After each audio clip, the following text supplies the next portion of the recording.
Hello दोस्तों, once again welcome to the Brainbox. When we got tired, we need a story to fresh up our mind. जब हम थक जाते हैं तो हमें कुछ ऐसी कहानियाँ, ऐसे किस्से, ऐसे रोमांच की आवश्यकता होती है जिससे हमारे दिल दिमाग में एक ऊर्जा का संचार हो। तो ऐसे ही एक इंटरेस्टिंग कहानी लेकर आज हम हाजिर हैं जो कि आपके अंदर एक अलग ही रोमांच पैदा कर देगी। तो देखिए ये इंटरेस्टिंग कहानी और बताइए कि कैसी लगी आपको हमारी ये स्टोरी जिसका नाम है राजा विक्रमादित्य और काल की कहानी। Let me clear one thing, the credit goes to true प्रसंग। Let's start. राजा विक्रमादित्य अक्सर रात में वेश बदलकर अपनी प्रजा के हालात जानने निकलते थे। वह अपने सच्चे प्रेम से भरे दिल के साथ सड़कों पर घूमते थे। एक रात जब वह अमृत बेला में घूमते हुए शहर के चक्कर लगा रहे थे, उन्होंने देखा कि एक युवा लकड़हारा एक पेड़ पर चढ़ रहा है। उसकी आंखों में जीवन की आशा और मेहनत की चमक थी। लेकिन तभी अचानक एक भयंकर भालू उस पेड़ पर चढ़ने लगा। राजा ने आश्चर्य से देखा कि भालू कैसे उस पेड़ पर चढ़ रहा है, क्योंकि यह आमतौर पर भालू की आदत नहीं होती। युवा लकड़हारे ने जब भालू को देखा तो उसकी धड़कनें तेज हो गईं। डर के मारे उसने पेड़ की शाखा छोड़ दी और सीधे धरती पर गिर पड़ा। उसकी जान चली गई। वहीं भालू ने पेड़ से नीचे उतरते ही अपनी असली पहचान बदल ली और एक खूबसूरत लड़की का रूप धारण कर लिया। राजा विक्रमादित्य दूर से यह नजारा देख रहे थे। उनका मन जिज्ञासा से भर गया। वह सोचने लगे, यह लड़की अब क्या करेगी। कुछ ही समय बाद राजा के 2 सैनिक जो रात की गश्त पर थे वहां पहुंचे। संयोगवश वे असली भाई थे। छोटे भाई की नजर जब उस खूबसूरत लड़की पर पड़ी तो उसने बड़े भाई से कहा, भाई देखो कितनी सुंदर लड़की बैठी है, मुझे तो शादी करनी है। बड़े भाई ने कहा, नहीं, जब तक मैं हूं तुम उससे शादी नहीं कर सकते, मुझे पहले उसका हाथ मांगना चाहिए। छोटे भाई ने तुरंत विरोध किया, मैंने उसे पहले देखा है, इसलिए मैं उससे शादी करूंगा। दोनों भाइयों के बीच बहस बढ़ गई। अंततः बड़े भाई ने सुझाव दिया, हम क्यों ना उससे पूछें, जो भी उसे पसंद आएगा वह उससे शादी कर लेगा।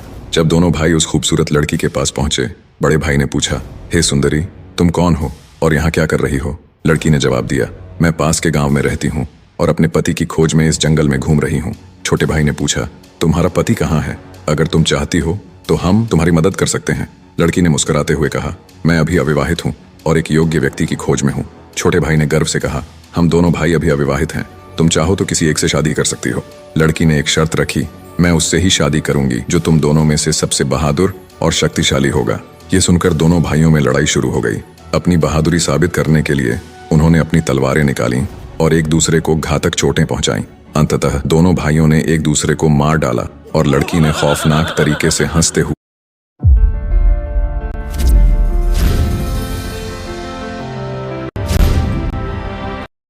तो क्या अगर छोटे शहर में और लड़की ने खौफनाक तरीके से हंसते हुए एक दिशा में चलना शुरू किया। राजा विक्रमादित्य जो दूर से यह सब देख रहे थे, एक कदम और बढ़ते हुए उस लड़की का पीछा करने लगे। लेकिन इस घटना ने उनकी सोचने की शक्ति को जकड़ लिया। सूरज की किरणें धीरे धीरे चमकने लगीं, पर राजा विक्रमादित्य अपनी भूख और प्यास को भूल चुके थे। उनकी जिज्ञासा उस रहस्यमयी लड़की के बारे में जानने की थी। लगभग 200 कदम चलने के बाद राजा विक्रमादित्य की आंखें फिर से चौंधिया गईं। अब उस खूबसूरत लड़की ने अपना रूप बदलकर एक जहरीले नाग का रूप धारण कर लिया। वह नाग तेजी से आगे बढ़ा। नाग ने एक नदी के किनारे पहुंचकर कुछ क्षण रुका और फिर अचानक नदी में कूद गया। राजा विक्रमादित्य उस किनारे पर खड़े होकर यह सब देख रहे थे। थोड़ी ही देर में नाग ने एक नाव पर छलांग लगा दी जिसमें लगभग 20 से 25 लोग सवार थे। जैसे ही नाग ने नाव में प्रवेश किया, वहां अफरा तफरी मच गई। लोग अपनी जान बचाने के लिए नदी में कूद पड़े। जो तैरना जानते थे वे तैरकर किनारे तक पहुंच गए और जो नहीं जानते थे वे डूब कर मर गए। कुछ समय बाद नाग फिर से नदी से बाहर आया और नदी के किनारे चलने लगा। विक्रमादित्य ने उस नाग का पीछा करना जारी रखा। कुछ दूर जाने के बाद राजा विक्रमादित्य ने फिर से देखा कि वह नाग एक वृद्ध ब्राह्मण के रूप में बदल गया है। राजा ने सोचा, अब यह सही समय है इस रहस्यमय प्राणी से जानकारी प्राप्त करने का।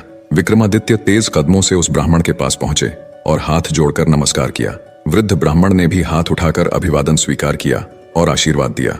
राजा विक्रमादित्य ने वृद्ध ब्राह्मण से पूछा, हे ब्राह्मण देव, तुम कौन हो। ब्राह्मण ने निराशा से कहा, क्या तुम नहीं देख सकते, मैं एक ब्राह्मण हूँ। राजा ने फिर से कहा, तुम झूठ बोल रहे हो, तुम ब्राह्मण नहीं हो, है ना। ब्राह्मण ने चिढ़ते हुए कहा, फिर तुम मुझे बताओ मैं कौन हूँ। राजा ने कहा, तुम वह नहीं हो जो तुम दिखते हो। ब्राह्मण ने उत्तर दिया, जो भी मैं हूँ तुम्हें उससे क्या मतलब, तुम अपने काम से काम रखो और अपनी राह देखो। राजा विक्रमादित्य ने दृढ़ता से कहा, मैं तुम्हें बिना सच जाने नहीं छोड़ सकता, तुम्हें सच बताना ही होगा। ब्राह्मण ने फिर कहा, मैंने तुमसे कहा ना कि मैं एक ब्राह्मण हूँ। राजा ने कहा, तुम मुझसे झूठ नहीं बोल सकते, मैंने तुम्हें तब से देखा है जब तुमने लकड़हारे को मार डाला था। फिर तुमने एक सुंदर लड़की का रूप धारण किया और उन 2 सैनिकों को एक दूसरे को मारने पर मजबूर किया। फिर तुम जहरीले नाग में बदल गए और नदी में कूद पड़े। तुमने नाव पर सवार लोगों में अफरा तफरी मचाई। अब तुम एक वृद्ध ब्राह्मण के रूप में हो। सच सच बताओ, तुम कौन हो? राजा विक्रमादित्य की बातें सुनकर ब्राह्मण ने कहा, अगर मैं नहीं बताऊं तो तुम क्या करोगे? राजा ने अपनी तलवार निकालते हुए कहा, तब तैयार हो जाओ मरने के लिए। तुम्हें नहीं पता कि यह विक्रमादित्य की नगरी है। तुम इतने लोगों की जान लेकर इस पवित्र राजा के राज्य में जीवित नहीं रह सकते। अब सच्चाई बताओ। ब्राह्मण ने राजा की इस प्रशंसा पर जोर से हंसते हुए कहा, मुझे पता है कि यह शहर सम्राट विक्रमादित्य का है और तुम वही विश्व प्रसिद्ध सम्राट हो। फिर भी एक बात जान लो, तुम मुझे नहीं मार सकते। एक दिन आएगा जब मैं तुम्हें मरने पर मजबूर कर दूंगा। राजा विक्रमादित्य उसकी बातों को सोचने लगे। जो इस भेष में भी मुझे पहचानता है वह साधारण व्यक्ति नहीं हो सकता। फिर उन्होंने थोड़ी विनम्रता दिखाई और कहा, अब जब तुमने मुझे पहचान लिया है, कृपया मुझे बताओ कि तुम सच में कौन हो। ब्राह्मण ने कहा, तुम एक राजा हो और राजहट पर अड़े हुए हो, इसलिए मुझे तुम्हें सारी बातें बतानी पड़ेगी। मगर तुम मेरी बातों में विश्वास नहीं करोगे, इसलिए सबसे पहले मुझे तुम्हें बताना होगा कि मैं कौन हूँ। तो हे राजा, ब्राह्मण ने कहना शुरू किया, अब ध्यान से सुनो कि मैं कौन हूँ और तुम्हारी राजधानी में क्यों आया हूँ। मेरा नाम काल है। तुम जानते हो कि इस दुनिया में जन्म लेने वाले सभी जीवों की मृत्यु निश्चित है, इसलिए इस भूमि को मृत्यु लोक भी कहा जाता है। जब कोई जीव माँ के गर्भ में आता है तो सब कुछ बनने के बाद आत्मा उसमें प्रवेश करती है और जीवन जागृत होता है। इसी समय उसके मृत्यु का समय, स्थान और परिस्थितियां भी सृष्टिकर्ता द्वारा निर्धारित की जाती हैं।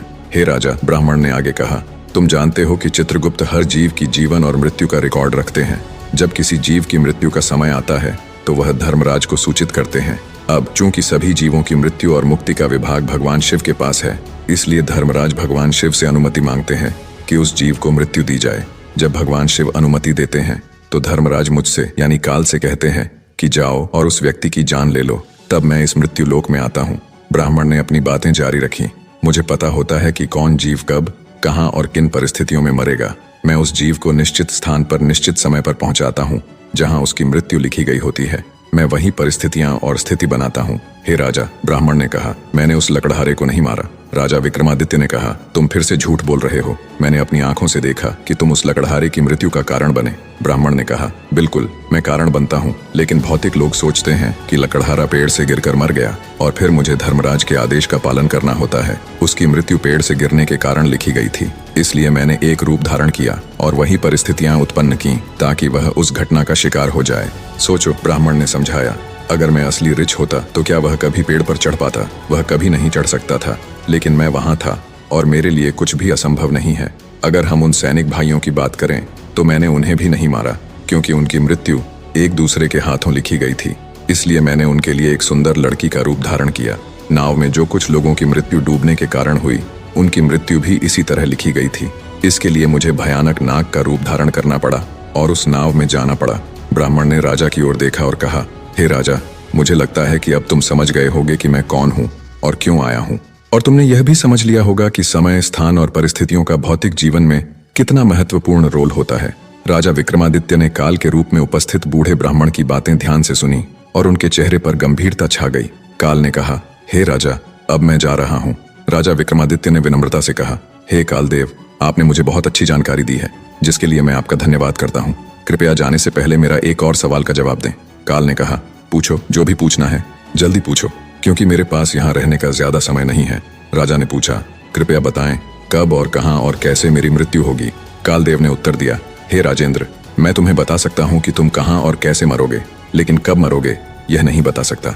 राजा विक्रमादित्य ने आश्चर्य से पूछा, हे कालदेव, मृत्यु का समय बताने में तुम्हारी क्या आपत्ति है? काल ने गंभीरता से कहा, हे राजा, अगर मैं तुम्हें समय पहले से बता दूं तो तुम इसी पल से चिंता करने लगोगे, और तुम जानते हो चिंता चिता के समान होती है। अभी तुम्हें अपने शासन में कई शुभ कार्य करने हैं और लोगों के कल्याण के लिए महान कार्य करने हैं। राजा विक्रमादित्य ने संतोष से कहा, ठीक है, अगर समय नहीं बता सकते तो कम से कम मुझे बताएं कि मैं कहाँ और कैसे मारा जाऊंगा। काल ने कहा, सुनो राजन, तुम्हारी मृत्यु तुम्हारे अपने महल में सीढ़ियों से फिसलकर होगी। यह सुनकर राजा विक्रमादित्य की आंखें चौड़ी हो गईं। काल ने अपनी बात कहकर तेजी से एक दिशा में चलना शुरू किया और कुछ दूरी पर वह अदृश्य हो गया। अब तक सूर्यदेव भी अस्त हो चुके थे और चारों ओर अंधेरा छा गया था। राजा विक्रमादित्य अब शारीरिक और मानसिक रूप से थक चुके थे। अपने मन में गहरी सोच के साथ उन्होंने तेज कदमों से अपने महल की ओर बढ़ना शुरू किया। दोस्तों, आज की कहानी ने हमें एक गहरे सत्य से अवगत कराया कि काल किसी का इंतजार नहीं करता। चाहे राजा विक्रमादित्य हो या हम, हर किसी के जीवन में समय और परिस्थितियों की महत्वपूर्ण भूमिका होती है। इसलिए जीवन को संजीवनी की तरह जिए और हर पल का सम्मान करें।